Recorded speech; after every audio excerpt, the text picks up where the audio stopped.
Troisième instruction. Bon, alors nous devons parler de la médaille miraculeuse, puisque je voulais annoncer, pour faire une transition avec ce que je vous disais hier soir et ce matin, je résume, l'Église, c'est la fécondité du Christ, et par conséquent, l'Église n'existe qu'à partir du moment où le Christ a institué l'instrument de sa fécondité, qui est l'Eucharistie et le sacerdoce. Donc l'Église, à mes yeux, commence le jeudi saint, le jour de la Seine. L'Église est pourvue de tout ce dont elle a besoin pour fonctionner, c'est-à-dire pour produire des enfants, des frères et des fils du Christ, après Pâques, après la résurrection, car c'est au moyen du corps crucifié et ressuscité que se transmet la vie du Christ. Et elle devient efficacement et effectivement opérationnelle, si j'ose dire, à la Pentecôte. Et l'Église, elle est instituée donc depuis le soir de la Seine, elle est pourvue de tout ce qui lui est nécessaire au matin de Pâques, et elle démarre. Elle démarre à la Pentecôte. D'où le lien incontestable avec tout l'aspect charismatique dont nous avons longuement parlé.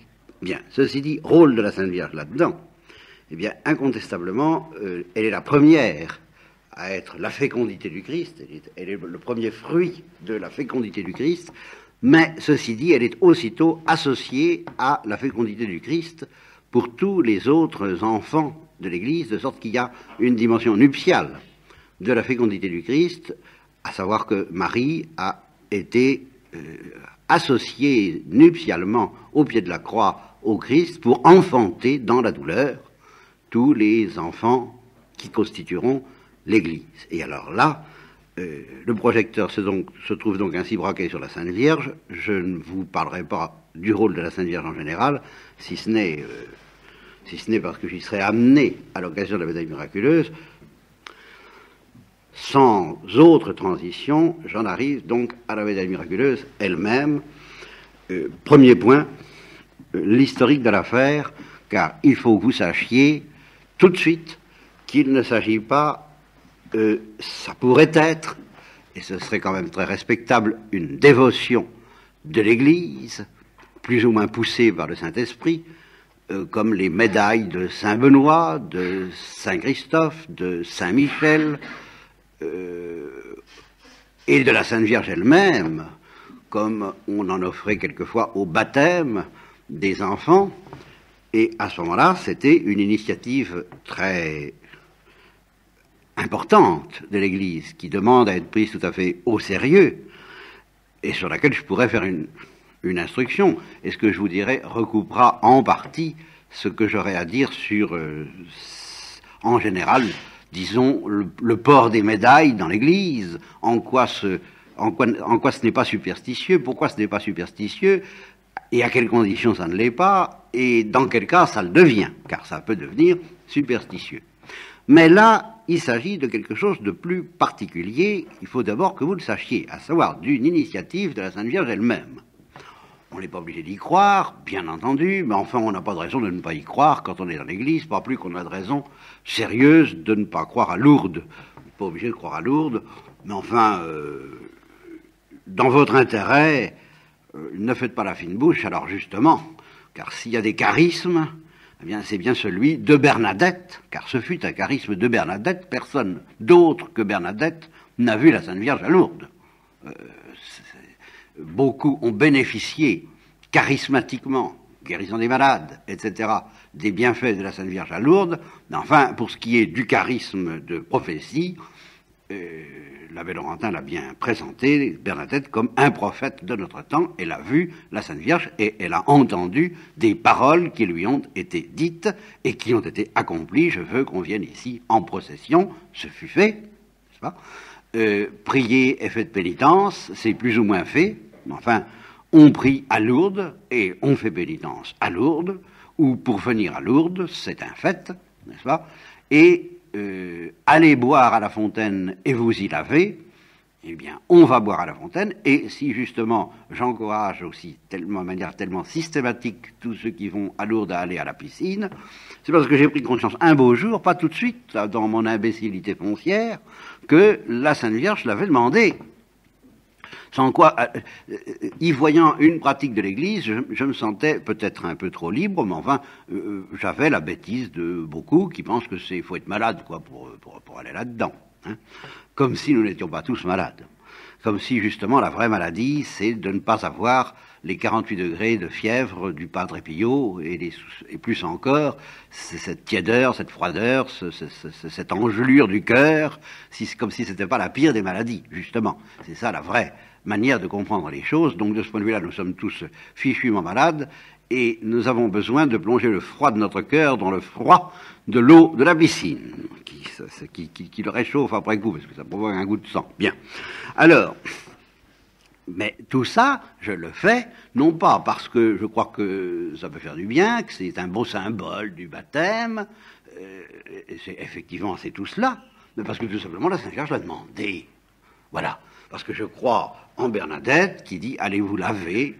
Eh bien, c'est de cette manière-là que alors l'Église a obéi, voyez-vous, aux instructions de la Sainte Vierge en établissant une certaine manière de se laver là-dedans, ce qui n'était pas tellement évident à première vue, étant donné le faible débit de la source.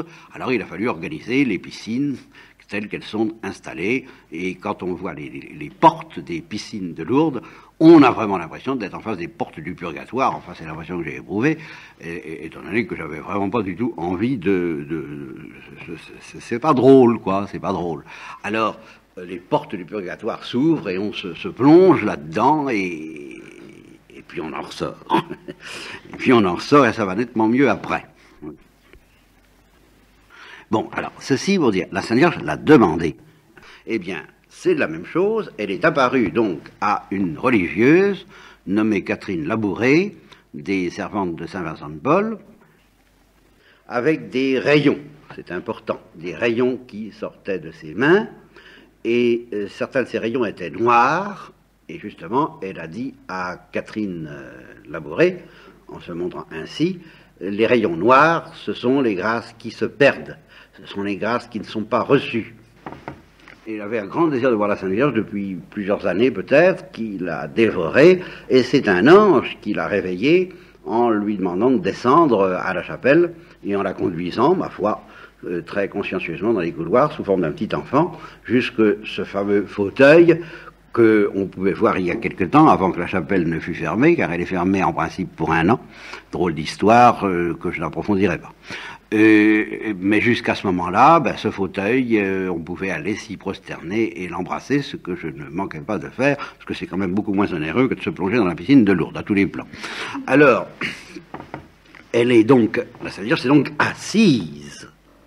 Et là, là, il s'est passé des choses entre elle et Catherine Labouré, et la Sainte Vierge l'a convaincue de faire ce qu'elle lui demandait, parce que c'était important pour les vues de la Sainte Vierge. Ça se passait du côté de 1830, et la Sainte Vierge avait en vue l'arrivée du XXe siècle, donc l'arrivée apocalyptique de toutes les horreurs que nous connaissons, et elle préparait ses enfants à toutes ces horreurs par ses différents moyens, celui-ci, Lourdes et pas mal d'autres.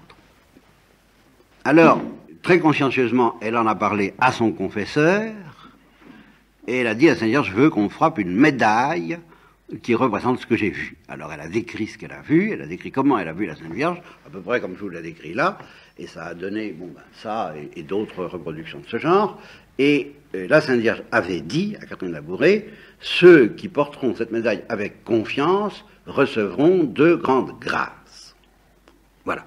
Et suite de l'histoire, pour que vous soyez bien au courant, le confesseur, je ne sais pas s'il y a cru tout de suite, en tout cas, il a fini par y croire, et il a obtenu l'exécution de la demande de la Sainte Vierge. La médaille a été frappée, et elle a été distribuée, et il a dit que c'était une religieuse, je crois qu'il a dit de Saint-Vincent de Paul, mais qu'il était lié par le secret de la confession, et qu'il n'avait pas le droit de dire qui.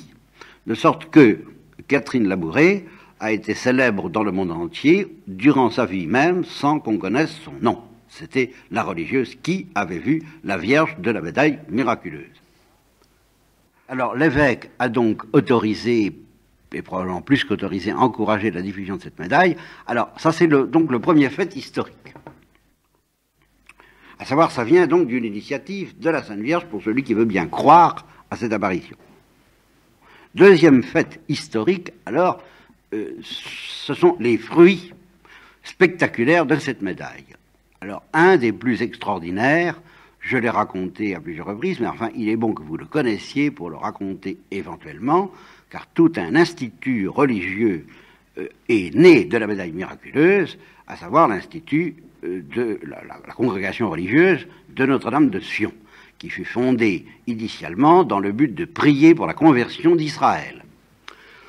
Cette congrégation de Notre-Dame de Sion a été fondée par deux juifs convertis, c'était des banquiers juifs alsaciens, et l'un d'eux, alors justement, s'est converti au terme d'une longue réflexion calme, presque rationnelle, presque rationaliste, qui l'a amené à découvrir que la religion juive qui était la sienne, c'est Théodore Ratisbonne, eh bien n'avait plus de prêtres. En particulier, il a découvert ça, que cette religion n'avait plus de prêtres, ce qui est vrai, qu'elle n'avait plus de sacrifices, ce qui est vrai, et qu'il n'avait plus de temple, ce qui est vrai, puisqu'il ne reste plus que le mur des lamentations, n'est-ce pas, sur lequel vont encore se recueillir les Juifs d'Israël.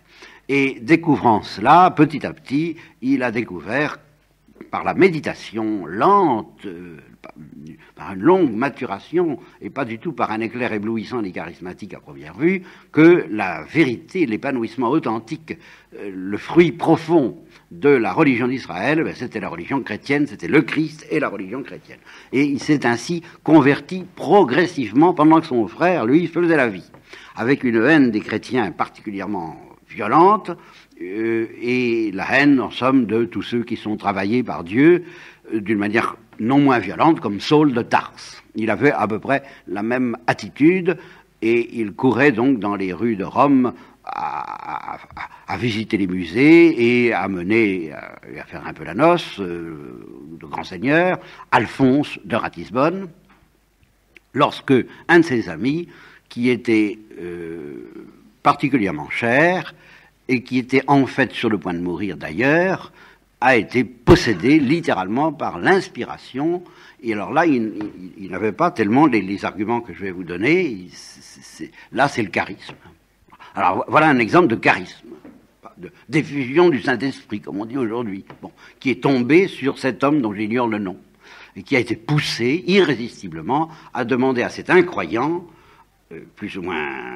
plus qu'agressif à l'égard de la religion en général et des chrétiens en particulier, il lui a demandé par amour pour moi, vous voyez, par affection pour moi, il ne faut pas hésiter à utiliser cet argument quand il s'agit de gens qui vous aiment ou que vous aimez, ou les deux de préférence, eh bien, par affection pour moi, par amitié pour moi, je vous demande de prendre cette médaille. Alors évidemment, Alphonse de Ratisbonne, ça ne va pas, hein. Il n'a pas dit ça comme ça, parce que ça ne se disait pas en ce temps-là, et on n'avait pas le langage familier du XXe siècle, n'est-ce pas? Ça ne va pas la tête, ça n'existait pas dans le langage du XIXe. Mais alors, il lui a dit, voyons, très cher, vous n'y pensez pas, n'est-ce pas? Ou quelque chose comme ça.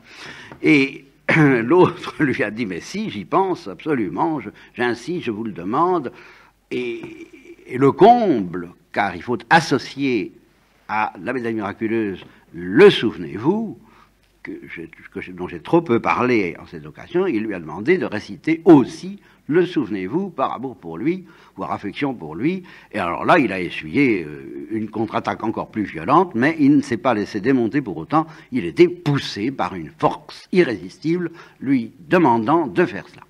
Et alors l'autre, s'est laissé faire, il ne sait pas trop pourquoi ni comment, lui non plus, ça arrive. Les charismes les plus intéressants peut-être sont pas tellement ceux où la lumière se fait, parce que alors là, il y a une lumière prophétique qui est évidente, mais moi je suis très impressionné par les charismes dans lesquels on ne sait pas très bien pourquoi on fait les choses. Je vous ai raconté, sinon à vous, du moins à d'autres, la conversion d'une juive, justement, qui en fait était une incroyante totale, même dans un milieu juif, et qui est devenue supérieure de Carmel. Eh bien, qui dans son enfance donc ne croyait rigoureusement à rien, parce que ses parents ne croyaient rigoureusement à rien, et surtout sa grand-mère croyait explicitement que c'était le néant après la mort, et c'est tout, et sa grand-mère lui avait dit, je vais mourir, et puis tu n'as pas à me pleurer, c'est tout, j'ai vécu, tu vivras à ton tour, et puis il n'y a rien après la mort, et c'est tout. Hein, bon.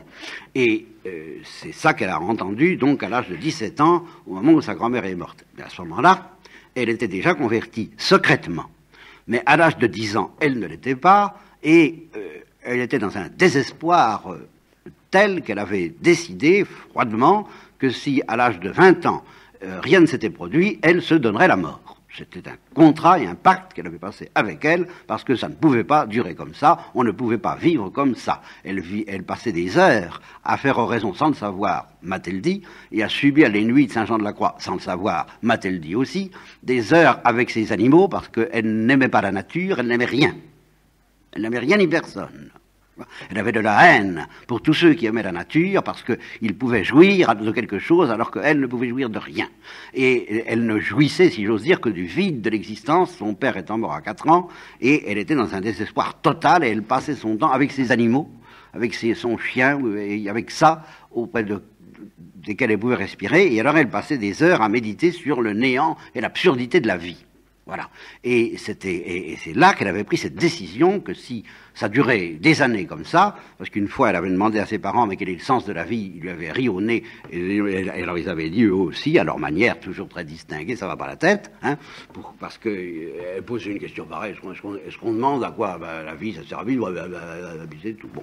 Alors elle s'était dit bon, vaut mieux que j'insiste pas, puisque je vais me passer pour folle, mais elle s'était dit aussi, si j'ai pas de réponse d'ici à mon âge de 20 ans, ça, je ne continuerai pas cette existence-là, c'est pas possible. Et alors, il lui est arrivé quelque chose d'extraordinaire à Lourdes, c'est là qu'elle s'est convertie. Je ne vous raconterai pas le détail de sa conversion, parce que là, j'en finirai pas, il faut que je dise tout de même 2 mots de la médaille miraculeuse, mais ce que je dis en passant, c'est que entre l'âge de 10 ans où elle a fait ce pacte et l'âge de 15 ans où elle a été convertie, alors où elle a tout compris d'un coup, à la grotte, tout, absolument tout, y compris le prix des âmes, la rédemption, la résurrection, tout d'un seul coup, n'est-ce pas? Eh bien, elle avait été préparée par quoi? Comment? Eh bien, par une de ses cousines qui venait coucher de temps en temps dans la maison et qu'on mettait dans sa chambre et qui faisait sa prière. Et alors, elle a regardé personne pour dire, elle ne savait rien du tout de ce que ça pouvait être, je vais là. Je fais ma prière. Et alors, elle récitait devant elle, avec elle, tranquillement, sans aucun respect humain, fort belle chose, peut-être une certaine inconscience, bien, Je vous salue Marie. Et alors, elle avait donc absolument oublié la première partie, alors cette future religieuse, cette future carmélite avait oublié la première partie, je vous salue Marie, elle avait retenu, elle ne savait pas pourquoi, la deuxième partie, Sainte Marie, Mère de Dieu, priez pour nous, pauvres pécheurs, maintenant et à l'heure de notre mort, et elle s'était mise à la répéter tous les jours, absolument sans savoir ce que ça voulait dire. Alors là, vous touchez le charisme, presque ce que j'appellerais la glossolalie. Presque le parler en langue, n'est-ce pas? Pour elle, c'était de l'hébreu, c'est le cas de dire, ou du chinois. Mais elle me l'a dit, je l'ai entendu, je l'entends encore me le dire, j'étais poussé. Et je disais, Sainte Marie, Mère de Dieu, priez pour nous, pauvres pécheurs. Et je ne savais absolument pas ce que ça voulait dire. La preuve, c'est que la veille précise de sa conversion, je me laisse aller à vous dire ça simplement, elle a vu pour la première fois le Christ, tel que vous le voyez ici, vous voyez, au chemin de croix de Lourdes, et elle a demandé à sa grand-mère incroyante qu'est-ce que c'est que cet homme-là. Elle n'avait jamais entendu parler ni vu le Sauveur. Et la grand-mère lui a répondu c'était un agitateur, et pour en finir avec la subversion politique que cet agitateur provoquait, eh bien, on l'a pendu, on l'a crucifié, et elle a répondu, elle se rappelle fort bien, à son âge de 15 ans, elle a répondu, ça, on a rudement bien fait. Si on en faisait autant avec tous les agitateurs politiques, le monde se trouverait bien mieux. Ce furent les premières paroles de cette future carmélite au sujet de Jésus-Christ. Le lendemain, elle était convertie. Et alors là, c'est autre chose. Et c'est là qu'elle a senti, qu'elle a tout compris, en réécoutant le Sainte Marie, Mère de Dieu, à la grotte. C'est ça, c'est à ce moment-là que ça s'est produit, c'est que tout s'est déclenché. Et visité, sa grand-mère lui a dit, je vais te montrer les imbéciles. Ça, demain, on va aller voir les imbéciles. Alors Alors, les imbéciles, c'était les gens qui faisaient la procession. Alors, ils trouvaient que les évêques étaient très jolis dans leurs habits, ils trouvaient ça très joli, très joli. Puis, ils arrivaient à la grotte, toujours en regardant ça, enfin, comme du cinéma ou du théâtre. Puis, elle a entendu Je vous salue, le credo, et surtout, le Notre Père qui lui a vaguement rappelé quelque chose, le Je vous salue Marie, elle a tiqué, parce que ça lui a rappelé quelque chose. Et alors, quand elle a entendu Sainte Marie, Mère de Dieu, alors là, elle a dit la parole même que je vais évoquer tout de suite à propos d'Alphonse de Ratisbonne en revenant à la médaille miraculeuse. J'ai tout compris. D'un coup. Tout. Le prix des âmes, tout. Le sens de la vie, tout ce que j'attendais depuis 15 ans. Plutôt depuis la mort de mon père, depuis l'âge de 4 ans, car elle aussi, comme Thérèse de l'Enfant Jésus, c'est pas sa mère, c'est son père qui était mort à 4 ans. Eh bien, donc, Alphonse de Ratisbonne, visitant donc les églises, dans un but purement esthétique, et après avoir accepté de porter la médaille miraculeuse, et peut-être de dire le souvenez-vous, pour faire plaisir à son pauvre bougre d'ami qui était peut-être sur le point de mourir, et que c'est ça qui l'attendrissait un peu, j'en sais rien.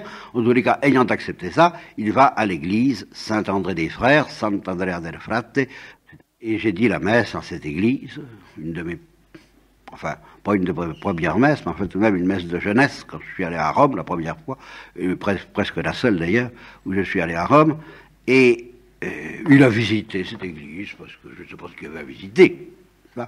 Et il n'y avait pas grand-chose à visiter d'ailleurs, parce que son ami, je crois ce même ami, ou un autre, pardonnez-moi si ma mémoire est défaillante, enfin il y avait un ami dans la calèche, et il dit à cet ami, ne descendez pas avec moi, c'est pas la peine, j'en ai pour 2 minutes, je veux voir telle statue ou telle peinture, je ne vous ferai pas attendre. Et puis en fait, l'ami a attendu, puis il revenait pas. Alors, tout de même, il est allé voir ce qui se passait, et il l'a pas trouvé. Il l'a pas trouvé dans l'église, et puis tout de même, dans un coin, près d'une image ou d'une statue de la Sainte Vierge, enfin un tableau, je crois me rappeler maintenant, il a vu une espèce de forme prostrée, effondrée, sanglotante. J'ai dit ça va pas, et alors l'autre est sorti complètement en larmes en disant je l'ai vu, et dans son regard j'ai tout compris. Vous voyez, toujours la même parole, j'ai tout compris. Bon, alors cette conversion d'Alphonse de Ratisbonne est évidemment un des fruits les plus spectaculaires de la médaille miraculeuse, mais qui va nous servir à désigner déjà, d'une manière tout à fait privilégiée, une moitié. Il y a 2 moitiés dans les catégories sociales, si j'ose dire, que concerne spécialement la médaille miraculeuse. Elle s'adresse à tout le monde, bien entendu, mais elle s'adresse spécialement, comme la miséricorde de Dieu elle-même d'ailleurs, et comme la Sainte Vierge elle-même d'ailleurs en général, elle s'adresse spécialement à 2 catégories de gens, au fond, je dirais, ceux qui sont le plus près du ciel et ceux qui sont le plus près de l'enfer. Voilà. Ce sont ces 2 catégories de gens qui sont visés d'une manière privilégiée par la médaille miraculeuse. Et c'est pour ça qu'il ne faut pas avoir peur de la donner à temps et à contre-temps, parce que allez savoir qui est près du ciel et qui est près de l'enfer. Il ne faut pas, loin de là, que le péché, l'incrédulité, la haine, l'apostasie, l'hérésie, tout ce que vous voudrez, vous dispense, vous dit, et vous fasse dire, ah ben non, la médaille miraculeuse, alors là, c'est du raffinement. Il y a d'abord le beefsteak, la nourriture essentielle, et puis alors, il y a les petits gâteaux, les petits fours, les petites choses n'est-ce pas, que les gens distingués peuvent, en plus, ceux qui communient tous les jours, qui aiment bien le bon Dieu, alors en plus, on peut leur donner peut-être la médaille miraculeuse. Non, c'est le contraire. C'est le contraire parce qu'il existe beaucoup de gens, et alors en tant que prêtre j'en sais quelque chose, beaucoup de gens qui ne veulent pas ou ne peuvent pas accéder au sacrement. Sans parler des gens qui n'accèdent pas à la foi, comme Alphonse de Ratisbonne. Et pour lesquels, justement, on se trouve complètement impuissant, complètement démuni, on ne sait pas quoi faire. Eh bien, j'ai toujours eu l'instinct de me dire, ces gens-là, je peux quand même faire quelque chose. Il y a au moins une chose que je peux leur proposer, quel que soit leur état. S'ils acceptent, c'est tout le problème, bien entendu, enfin, je peux leur proposer la médaille miraculeuse. Ça m'est arrivé souvent, et ça m'arrive souvent, c'est pour ça que je suis obligé d'en changer assez souvent de médaille, parce que, étant en voyage, j'en ai pas d'autres, je me dis, ben voilà, et ça porte, parce que justement, c'est la mienne, je la donne, c'est l'échange des croix que font les Russes, ou les orthodoxes facilement, je te donne ma croix, tu me donnes la tienne, bon, ben, voilà ma médaille, je vous la donne, voulez-vous la porter? Pas eh bien, c'est rare qu'on me refuse. Ça m'est arrivé. J'ai mené des batailles épiques dans certains cas, mais c'est pas toujours les cas où on pourrait s'y attendre. Souvent, vous rencontrerez, ça m'est arrivé de voir des personnes où je me dis, oh là là, vais-je oser? Et puis ça passait comme une lettre à la poste, comme une lettre à la poste. Hein. Alors, il faut avoir un peu aussi en arrière-plan l'histoire de Naaman le Syrien. C'est important parce que je vous déballe ça un peu sans ordre, mais c'est important parce qu'il y a l'objection consistant à dire, mais enfin, quoi? Il n'y a pas de proportion entre la misère, la détresse, ou les ténèbres dans lesquelles je suis, ou mon refus de croire, ou tout ce que vous voudrez, quoi, et puis le port d'une médaille. C'est pas ça qui va me tirer d'affaire, quoi, hein, quoi. Je vous expose des problèmes sérieux, hein, je vous expose des problèmes graves. Vous n'avez aucune solution. Bon, bah, vous êtes un curé, les curés, ça cause, mais Dieu ne cause pas, comme dit Bergman, ça n'a pas beaucoup de solutions. Mais me dites rien si vous voulez, mais enfin, offrez-moi quelque chose de proportionné, n'est-ce pas, à l'importance des choses que je vous dis. Alors, à ce moment-là, il faut que vous ayez tout de même la réponse biblique, parce que cette objection est dans la Bible, avec, justement, la réponse. Et il s'agit de quelque chose qui, alors, va nous ramener à Lourdes, puisqu'il s'agit de se baigner dans un fleuve. Il s'agit de Naaman le Syrien, qui était lépreux, qui a été envoyé par le roi d'Israël auprès d'Élie, ou d'Élisée, je ne sais plus, je crois que c'est Élie, et le serviteur, et alors il s'attendait, comme c'était un homme important, et qu'il avait fait annoncer sa venue au prophète, il s'attendait que le prophète allait se déranger un peu, pour le recevoir et pour causer, n'est-ce pas? Monsieur le curé, je viens disputer avec vous, comme disait le grand esprit qui voulait voir le curé d'Ars, n'est-ce pas? Alors, en fait, Élie se dérange pas pour si peu, hein, il envoie son serviteur, il dit, oui, je sais, je suis au courant, va te baigner 7 fois dans le fleuve. Alors, l'autre lui dit exactement ce que vous dites, mais c'est pas proportionné. Hein, c'est pas proportionné. J'ai une maladie qui est mortelle, les fleuves de Syrie, ils valent bien ceux de la Judée, je vois pas très bien si je suis pas dérangé pour qu'on me dise de me baigner dans un fleuve. C'est pas sérieux, ça fait pas le poids. Hein. Et c'est à ce moment-là que le serviteur de Naaman lui fait cette réplique admirable, n'est-ce pas, que je vous conseille de bien garder présent à l'esprit, parce que je connais justement l'un de vous qui l'a ressorti à propos d'un autre moyen de salut qui s'appelle l'onction des malades, justement parce que un malade se plaignait que, étant perdu, eh bien, on lui propose tout simplement, il n'y a rien à faire pour vous, il n'y a plus qu'à demander l'onction des malades. Eh bien, c'est pas sérieux, c'est pas proportionné, moi je vous demande des remèdes, et puis vous m'envoyez à des pratiques de curé. Eh bien, la réponse du serviteur à Naaman, c'est la réponse également de ce médecin au client qui trouvait que l'onction des malades, il attendait autre chose d'un médecin. Il lui a dit, mais si je vous indiquais un spécialiste capable de vous guérir en Amérique, vous iriez. Vous seriez capable de mettre le paquet. Bon, je vous dis de faire 300 mètres. Bon, eh bien, si le prophète t'avait demandé, Naaman, quelque chose de difficile, t'étais prêt à le faire. Ah, vous voyez, c'est toujours la même chose, il faut que ce soit calé, faut que ça coûte cher pour qu'on y croie. Voilà. Et c'est une des grandes difficultés de croire au salut, c'est qu'apparemment ça coûte pas cher, ça coûte la foi. La foi, ça coûte plus cher que tout le reste. Si donc il t'avait demandé quelque chose de difficile, tu l'aurais fait. Seulement voilà, tu as une grosse objection contre ce qu'il te demande, c'est que c'est trop facile. Mais fais-le donc puisque c'est si facile. Qu'est-ce que ça coûte? Ça coûte rien d'essayer. Et alors c'est justement ce qu'il y a d'extraordinaire dans la médaille miraculeuse, comme dans le fleuve de Naaman le Syrien, c'est que justement vous pouvez utiliser cet argument. Qu'est-ce que vous risquez? On vous demande même pas d'y croire. Certes, il est dit, ceux qui porteront cette médaille avec confiance recevront de grandes grâces, mais il n'est pas dit que ceux qui la porteront sans confiance ne recevront rien du tout. N'est-ce pas? Et la preuve, c'est qu'Alphonse de Ratisbonne l'a porté sans aucune confiance, et vous avez vu ce qu'il a reçu.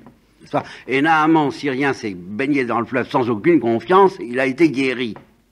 Par conséquent, vous devez avoir confiance que même ceux qui porteront cette médaille sans confiance sur votre parole, sur ta parole, je jetterai le filet, recevront de grandes grâces, tout au moins dans la mesure où ils en auront besoin. Et alors, la suite de l'histoire de ce que j'ai à vous raconter, les considérations théologiques, ce sera pour une autre fois, mais je vous donne un petit arsenal, n'est-ce pas, de documentation, si je peux dire, sur la médaille miraculeuse, j'avais quand même tout de même su cela, et puis ça serait quand même un peu noyé dans mon esprit, dans les sables, ça serait perdu dans les sables, s'il n'y avait pas eu le père Kolbe. Alors la vie du père Kolbe, qui est aussi extraordinaire à sa manière, plus extraordinaire et moins que celle du Padre Pio, c'est pas une vie d'apôtre géniale. Padre Pio n'avait pas de génie. C'est-à-dire que Père Kolbe avait du génie, un génie naturel et surnaturel, mais il avait un génie créateur et apostolique, il voulait parcourir le monde pour convertir les âmes, c'était un apôtre. Le Padre Pio n'était pas un apôtre, le Padre Pio était un religieux qui confessait, c'est tout. Et le monde venait à lui, c'est pas lui qui est allé au monde. Il ne demandait qu'à s'enfuir pour souffrir et pour aimer avec ses stigmates et pour brûler, s'enfuir, comme je vous le disais hier soir. Mais, bon, Dieu ne le voulait pas ainsi, et comme pour le curé d'Ars, les foules sont venues à lui. Mais on n'est pas venu au père Kolbe, c'est lui qui allait aux foules. Et alors le père Kolbe, avait des seaux de médailles miraculeuses et il les distribuait. Alors là, il les distribuait à plein seau, vraiment beaucoup plus que moi, sans comparaison. Alors là, je suis une fourmi divisée par 1000, comparée à l'éléphant que représente le père Kolbe en tant qu'apôtre, et même sans envisager son martyre, qui évidemment se situe dans une autre zone que celle à laquelle j'ai accès, pour le moment du moins, hélas. Eh bien, ça a tout de même attiré mon attention, et je me suis dit, mais au fond, s'il fait ça, lui, pourquoi pas moi, à ma pauvre petite mesure? Alors, j'ai déjà, d'abord, je l'ai porté moi-même. Bon, je n'ai pas à témoigner, raconter ma vie, je peux dire que j'ai quand même vérifié que ceux qui portent cette médaille, même sans confiance, car la mienne ne valait pas 4 sous, recevait quand même quelque chose. J'ai pu le vérifier pour moi, et alors j'ai commencé à avoir la manie, si j'ose dire, de la distribuer, et tout mon apostolat a été centré sur 2 choses, l'Eucharistie dont je vous ai parlé ce matin, et la médaille miraculeuse dont je vous parle ce soir. Bon, alors je vous ai à peu près tout dit sur l'ordre des faits, et par rapport à cet ordre des faits, j'ai envie de vous dire, écoutez, croyez-le, mettez-vous-y, et puis vous verrez bien. Si, comme disait le Christ justement à Marguerite Marie, si tu crois, tu verras la puissance de mon cœur, et j'ai envie de vous dire, si vous croyez, vous verrez la puissance de cette médaille. J'ajoute alors, je vous disais, ceux qui sont d'une manière privilégiée visés par cette médaille sont ceux qui sont le plus près du ciel et de l'enfer. Pourquoi ? Parce que ces gens-là ont besoin de toute évidence, et ils ne peuvent pas ne pas s'en douter, les uns comme les autres, de quelque chose qu'aucun effort humain ne peut nous procurer. Alors, ce sont des gens qui le sentent. Ceux qui sont auprès de l'enfer sentent justement qu'ils ne peuvent pas se libérer de leurs chaînes, qu'ils sont enchaînés. Et ceux qui sont tout près du ciel sentent aussi qu'ils ne peuvent pas se libérer des chaînes qui les empêchent de s'envoler définitivement pour s'enfoncer dans le cœur de Dieu. Les uns comme les autres expérimentent qu'aucun effort humain n'est de taille, n'est proportionné. C'est justement parce qu'il n'y a pas de proportion entre les efforts humains et ce dont ils ont absolument besoin. Et c'est là-dessus qu'il faut que porte la situation. Il faut avoir besoin, mais vitalement, de quelque chose qui, expérimentalement, ne peut pas être proportionné aux efforts humains. Alors, à ce moment-là, il faut reconnaître, témoigner, proclamer que seul, justement, un don venu de Dieu d'une manière totalement gratuite peut nous sauver, soit de l'enfer, soit de l'impuissance à pénétrer dans le cœur de Dieu et d'aller au ciel. C'est une manière justement de protester que tout ce que nous faisons n'est rien et que c'est la grâce de Dieu qui est tout dans cette guérison que nous réclamons. Alors, nous le protestons, non pas d'une manière que nous avons imaginée nous-mêmes, mais de la manière qui nous a été indiquée par la Sainte Vierge, et nous suivons ce qu'elle nous dit, parce que justement nous reconnaissons et nous vivons et nous expérimentons que ce dont nous avons besoin, nous n'avons aucun moyen de l'atteindre, de le procurer, de l'obtenir, de l'arracher à Dieu, par aucun moyen, non seulement de nous le procurer par nous-mêmes, mais même d'en arracher la faveur à Dieu si Dieu ne veut pas nous la donner. C'est ça qu'il faut reconnaître, c'est l'absolue et entière gratuité par rapport à tous les moyens de pression dont nous disposons de ce que nous avons vitalement besoin de recevoir. Alors, la médaille est là pour proclamer cette pauvreté fantastique de l'être humain qui dit, ben voilà, je porte ta médaille pour proclamer que toi, si tu n'as pas pitié de moi, je suis perdu. Et il y a deux sortes de gens qui le savent, ceux qui sont près du ciel et ceux qui sont près de l'enfer, et il n'y a pas tellement de différence entre les uns et les autres. Ça, c'est un thème assez fréquent dans la prédication de tous les mystiques et dans celle que je vous ai offerte. Et voilà pourquoi, eh bien, incontestablement, le port de cette médaille, à la fois convient aux plus grands pécheurs et en même temps dévoile certains des aspects les plus profonds de la vie mystique, des lois de la vie mystique, à savoir que, comme dit saint Jean de la Croix, c'est ce qu'il dit, il dit « Je dis, nul n'y parviendra ». Après avoir essayé d'atteindre justement le monde de la béatitude dont il avait soif, à en mourir, ça c'est fondamental. Eh bien, de même, le pécheur qui commence à sentir que ça sent le roussi et qu'il est en train de descendre vivant en enfer, eh bien, il l'éprouve de la même façon que le saint qui veut absolument trouver Dieu, le sentiment d'une prison dont il n'a aucun moyen de sortir. Et à ce moment-là, il se dit, mais la condition humaine est terrible, nous sommes fichus, je dis, nul n'y parviendra. Et c'est ce que crie saint Jean de la Croix. Et à ce moment-là, il ajoute, si bas, je m'abaissais. Parce que justement, je n'en pouvais plus d'impuissance. Si bas, je m'abaissais, que si haut, je m'élevais.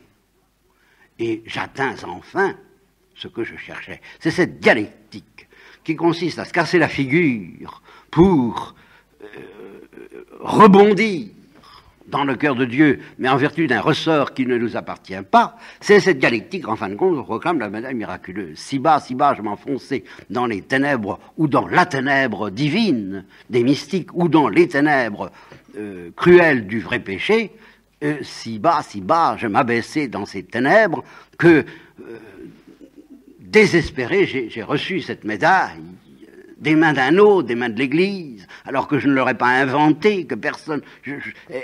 J'ai pas pensé à un truc pareil, moi, ça m'est arrivé comme ça, sans rapport avec mes désirs, ni mes imaginations, ni ce que je pouvais soupçonner qui pouvait me sortir d'affaire. Je pouvais imaginer tout pour me tirer d'affaire, sauf ça.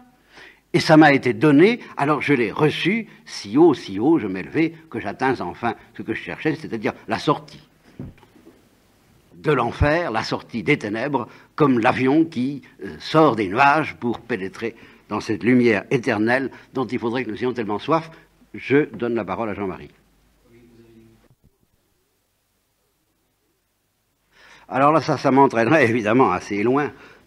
La superstition. Qu'est-ce que c'est que la superstition? Bon, eh bien, d'une manière générale, il y a chez tous les peuples, indépendamment même du christianisme, il y a le pressentiment très répandu qu'il existe un monde, ce que quelqu'un a appelé le deuxième monde, un monde qu'on peut appeler aussi l'au-delà, qu'il y a un autre monde, disons, que le monde visible. Bon, ce pressentiment est naturellement combattu dans notre civilisation par le rationalisme ambiant, mais alors là, nous n'avons aucune raison de soutenir que ce refus est raisonnable. Ce rationalisme est parfaitement déraisonnable. Il n'y a aucune raison, a priori, même au savant le plus exigeant, de nier d'une manière systématique la possibilité au moins, et pourquoi pas le pressentiment, qu'il existe un autre monde. Ce disant, sachant donc qu'il y a un autre monde, alors on peut avoir l'instinct de s'adresser à cet autre monde pour qu'il modifie notre condition et notre destinée. Et ça n'est pas forcément un péché d'avoir cet instinct. Et il peut être encouragé par la tradition religieuse dans laquelle on vit. Simplement, le tout est de savoir quelle est l'attitude de celui qui, suivant les indications qu'on lui donne, c'est-à-dire des pratiques qu'on lui indique, va essayer d'entrer en contact avec cet autre monde. On lui donne une marche à suivre qui peut paraître magique, qui peut paraître superstitieuse, voilà le mot, n'est-ce pas ? S'il s'agit de quelqu'un qui n'est pas de chrétien, ça n'est pas forcément mauvais. Simplement, comment vous aider à faire ce discernement ? Il est le bon sens et le Saint-Esprit, qui travaille tout un peu dans ce monde, suffit à nous laisser pressentir tous, même si nous ne sommes pas chrétiens, que dans ce monde de l'au-delà, il y a des forces, en effet, des forces spirituelles, et que ces forces spirituelles sont toutes moralement bonnes ou mauvaises. Ça, c'est un instinct que le cœur de l'homme, s'il est droit, doit avoir. Et par conséquent, il n'a pas le droit, et aucun homme n'a le droit, de s'adresser à l'au-delà, de quelque façon que ce soit, sans s'inquiéter de savoir s'il a affaire ou s'il va tomber sur des puissances bonnes ou mauvaises. Si quelqu'un veut s'occuper de l'au-delà, entrer en contact avec l'au-delà, par quelque moyen que ce soit, et en se désintéressant tout à fait de la question de savoir sur quoi il va tomber, il pêche. Il n'a pas le droit, parce qu'il a tout ce qu'il faut pour savoir qu'il va forcément tomber sur du bien ou du mal, moral.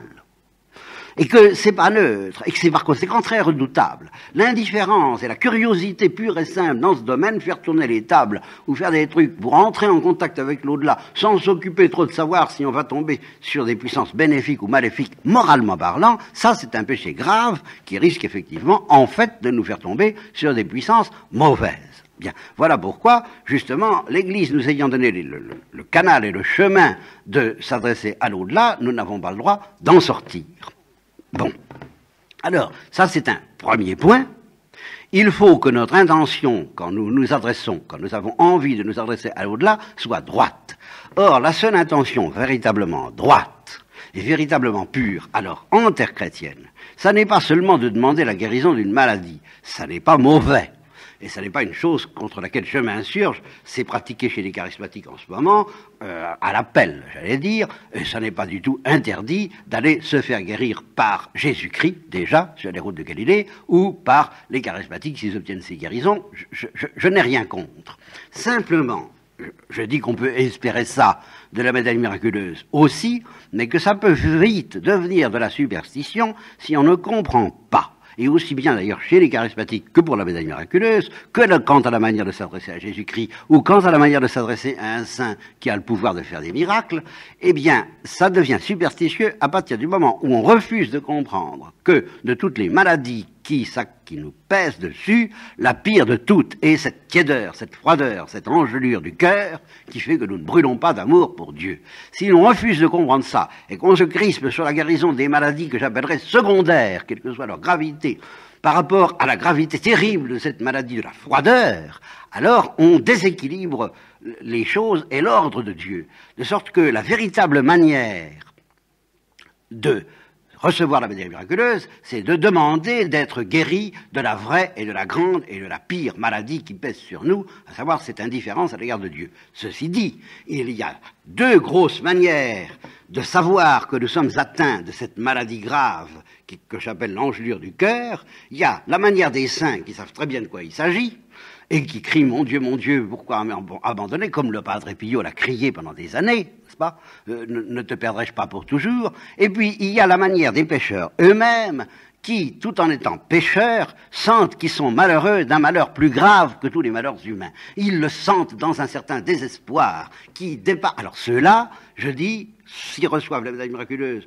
ou s'ils demandent qu'on prie pour eux, ou s'ils font brûler un cierge, ou s'ils font un pèlerinage, ou s'ils font n'importe quoi du genre, c'est sérieux. Parce que ce qu'ils demandent comme guérison à leur démarche apparemment superstitieuse peut-être, eh ben ça n'est pas de réussir à un examen ou d'être guéri des écrouelles, n'est-ce pas? Mais c'est d'être guéri du cœur. C'est que ce cœur de pierre nous soit arraché pour recevoir un cœur de chair, même s'ils ne le savent pas.